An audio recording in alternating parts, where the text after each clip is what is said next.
Hello everyone, कैसे हैं आप सभी। आई होप सभी अच्छे होंगे। इस वीडियो में बात कर लेते हैं न्यू इन्वेस्टर्स या ट्रेडर्स को कैसे ट्रेडिंग करनी चाहिए या इन्वेस्टिंग करनी चाहिए, क्योंकि उनके पास नॉलेज नहीं होती। एक नए होते हैं इस फील्ड में तो बहुत सारी गलतियां होती हैं, तो मैं चाहूँगा इस वीडियो से बताना ताकि उन्हें ज़्यादा वो गलतियां ना करें। बहुत से लोगों की सुनता हूँ मैं, किसी ने आया, अट्रैक्ट देख लिया कोई भी स्टॉक, पैनी स्टॉक, वो 4 गुना हो गया, 6 गुना हो गया, तो उसने आते ही किसी से उधार लेके लाख रुपए 10 लाख रुपए लगा दिए उसमें, क्योंकि वो सोचता है कि 10 लाख रुपए लगा दूंगा, ये मेरा 10-12 गुना हो गया या 6 गुना हो गया तो मेरा तो पैसा हाल 2-4-6 महीने में कई गुना हो जाएगा। तो ऐसी गलतियां ना करें। तो इस वीडियो से मेरा यही बताने का उद्देश्य होगा सभी के लिए। तो सबसे पहले मैं बोलना चाहूँगा कि एक्चुअल में ना स्टॉक मार्केट ना एक जर्नी होती है, एक पूरी साइकिल फेज की लर्निंग कंप्लीट होने के बाद ही सब कुछ आता है समझ में, एक्यूरेसी सही होती है इतनी पूरी एक साइकिल देखने के बाद। तो अभी ये 1 साल की 2 साल की जर्नी नहीं होती है, ये 5 से 10 साल की जर्नी होती है। जैसे मान लो जिसने कोई नया इन्वेस्टर आया है कोविड के बाद में, जब मार्केट उठने लग गई, निफ्टी 7,400 के करीब चले गए, उसने तो पैसा कमाया ही कमाया था।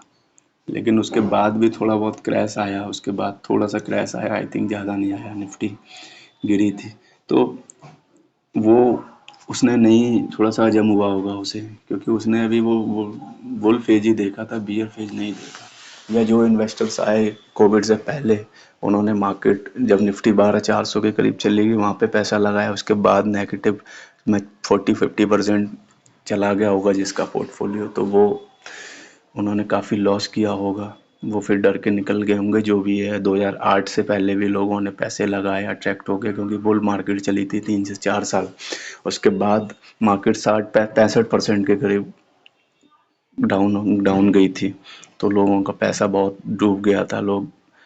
बहुत से लोगों ने उस टाइम उस बुल मार्केट में पैसा उधार ले लेके लगा दिया था। उसके बाद बहुत से लोगों ने, सुनने में आया, सुसाइड कर ली, ये कर ली। लोगों का परसेप्शन बन गया कि स्टॉक मार्केट में कुछ नहीं मिलता। तो ये गलतियाँ आप लोग ना करो।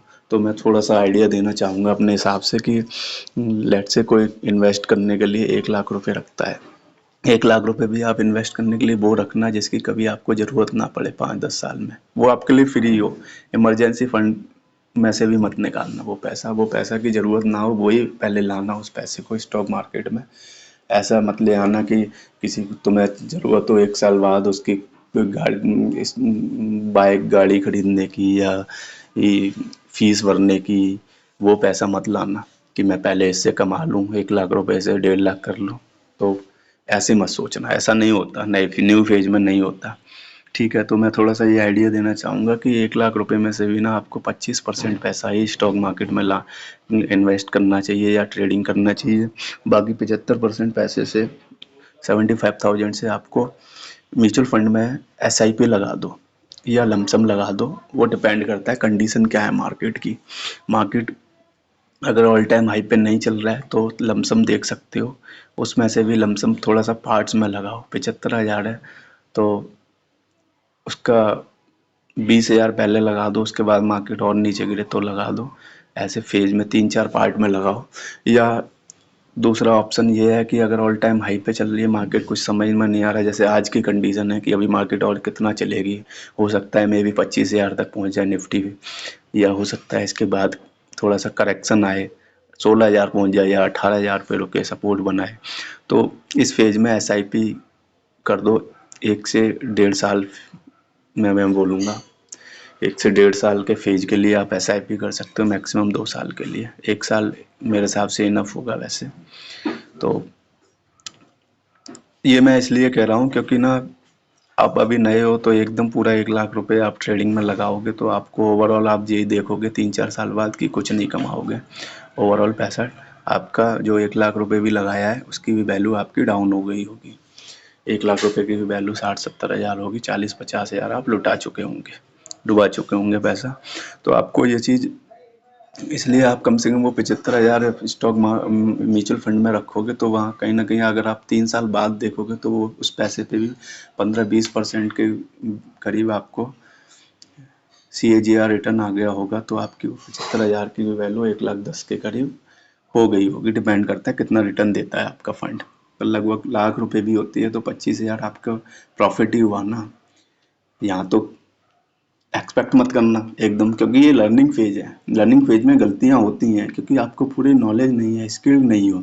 कोई डॉक्टर भी बनता है तो वो डॉक्टर को एकदम वो ऑपरेशन करने नहीं लग जाता है हार्ट का। वो डॉक्टर भी पहले 5 साल का MBBS का कोर्स करेगा, अपना डिग्री करेगा कंप्लीट, उसके बाद भी प्रैक्टिस करेगा। वो छोटे छोटे केसेस मिलेंगे उसे, फिर 2-3 साल 4 साल का एक्सपीरियंस होगा, तब जाके उसे बड़े लेवल का ऑपरेशन करने के लिए अलाउ होगा। सो इसमें भी मार्केट में भी ऐसा ही होता है। 5 से 10 साल की कम से कम मैं 5 साल बोलूँगा कि लगते हैं इस पूरी मार्केट की नॉलेज लेने के लिए। तो दूसरा मैं नॉलेज में भी इसमें ये बोलूँगा कि 25,000 रुपये भी आप ना टेक्निकल एनालिसिस के अकॉर्डिंग ही लगाना। फंडामेंटल एनालिसिस कुछ मत करना, कुछ नहीं होता उससे फंडामेंटल एनालिसिस से।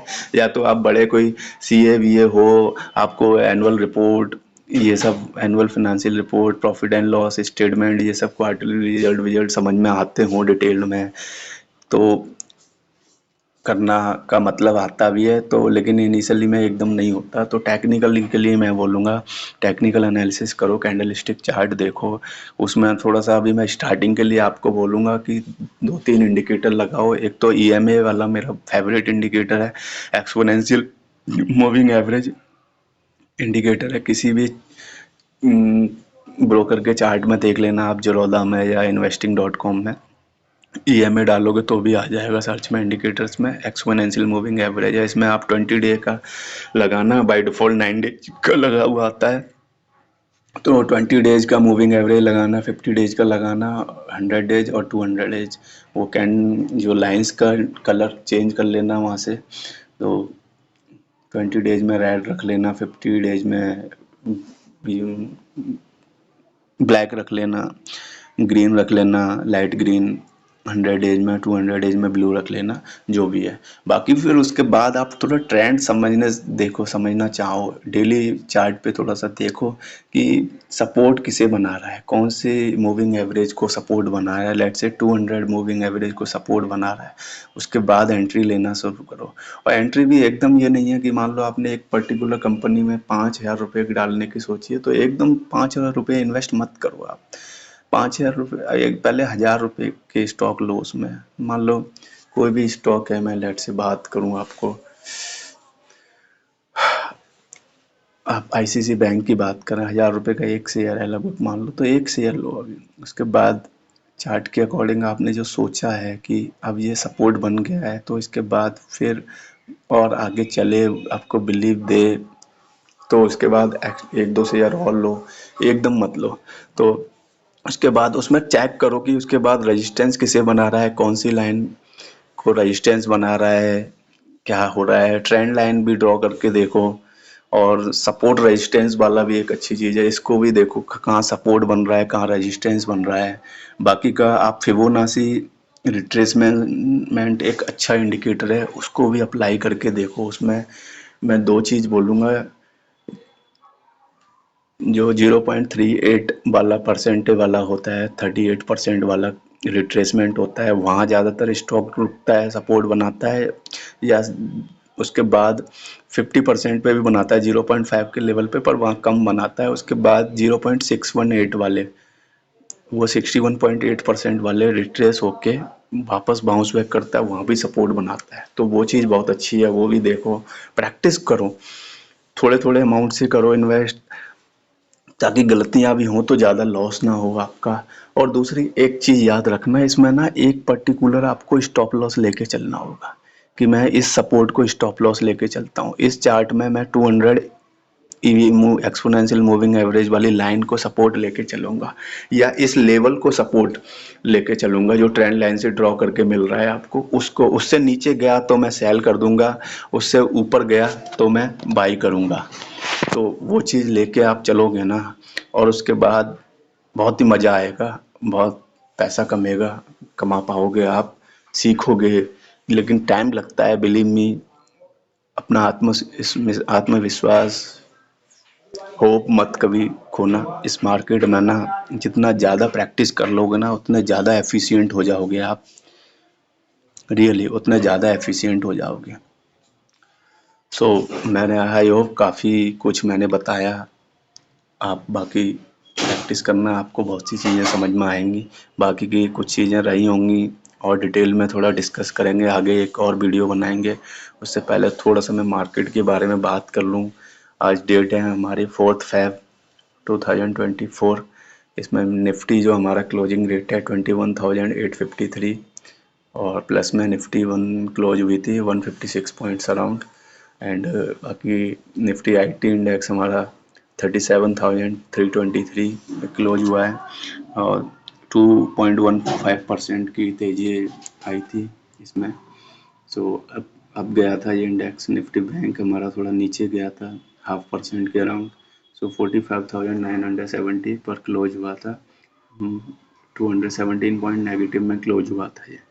बाकी मिड कैप स्मॉल कैप आधा % अप गए थे। और बाकी फार्मा भी है 0.74%। बाकी का यही है। तो अभी मार्केट में अभी यही चलेगा। बाकी आप प्रैक्टिस करो, कीप लर्निंग ग्रोइंग। हमेशा प्रैक्टिस मेक्स मोर परफेक्ट, ये बात हमेशा याद रखना। जितनी ज़्यादा प्रैक्टिस करोगे ना मार्केट में उतनी ज़्यादा आपको ऑब्जर्वेशन देखने के लिए मिलेगी। कहाँ पे कौन से पैटर्न बन रहे हैं, कौन सा सपोर्ट रेजिस्टेंस बन रहा है। जितना ज़्यादा आप टाइम प्रैक्टिस करोगे उतनी ज़्यादा एनालिसिस आपकी अच्छी होगी। आप उसमें से कंक्लूजन निकाल पाओगे कि इस चार्ट में ये हो रहा है, वो हो रहा है। और बाकी के अभी 5 से 10 स्टॉक की कंपनियों के स्टॉक में काम करो। 5 से 10 स्टॉक आप अपनी एनालिसिस के अकॉर्डिंग देखो, जो आपको अच्छे लग रहे हैं उन पे बैट लगाओ। और स्टॉप लॉस हमेशा याद रखना। कोई स्टॉक आपको परेशान कर रहा है, लॉस हो रहा है, स्टॉप लॉस कट रहा है ज़्यादा, तो उसे छोड़ दो, आगे कोई और स्टॉक सर्च करो। लेकिन 5 से 10 स्टॉक पे इतनी एनालिसिस कर लो कि 5 से 10 स्टॉक आपको पूरी। और ये एक चीज़ मैं बोल रहा हूँ, इसमें वीकली चार्ट पे भी एनालिसिस करना, ताकि पूरा पिक्चर देखो कि 2003 में, 5 में, 8 में, 2020 में क्या कैसे बिहेव किया इस स्टॉक ने।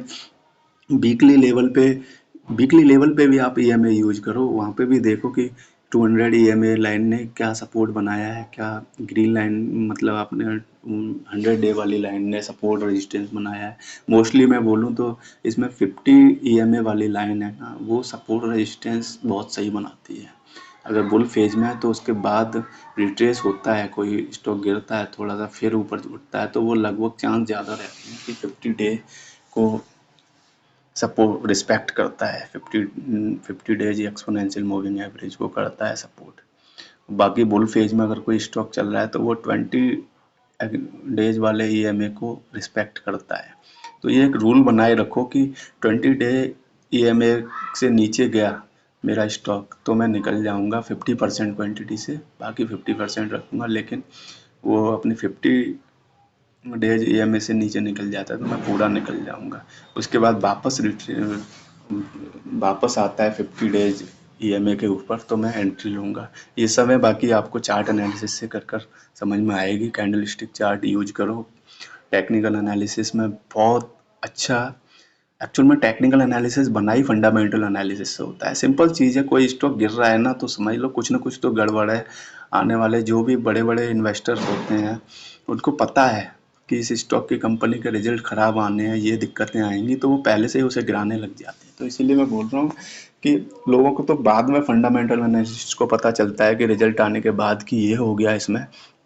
बट इसीलिए मैं बोल रहा हूँ, मैं टेक्निकल एनालिसिस को प्रायोरिटी इसीलिए देता हूँ कि टेक्निकल्स पे चार्ट पे पहले दिखने लग जाता है, पहले दिखने लग जाता है। रिजल्ट्स के आने के दिन तो फिर वही है, कोई कंपनी ने 5% से प्रॉफिट आया दिखाया है तो बाकी लोगों ने 50-10% के अकॉर्डिंग बढ़ा रखा था स्टॉक की वैल्यू, तो वो थोड़ा करेक्ट कर देंगे। ये चीज़ होता है। और अगर किसी ने सोच रखा है 10% से ग्रो करेगी ये कंपनी, इस क्वार्टरली रिजल्ट्स आएंगे तो 5 से ही ग्रो की है तो वो नीचे लाएंगे या ऊपर लाएंगे, जो भी, बस वो एक्यूरेट रेट पे लाते हैं उसके बाद तो। लेकिन जो मोस्टली पहले ही हो जाता है जो काम होना होता है उस स्टॉक में। So keep learning, keep growing, keep investing. Thank you so much. मेरी ये वीडियो अच्छी लगी हो तो लाइक एंड सब्सक्राइब करें मेरे चैनल को, वीडियो को लाइक करें।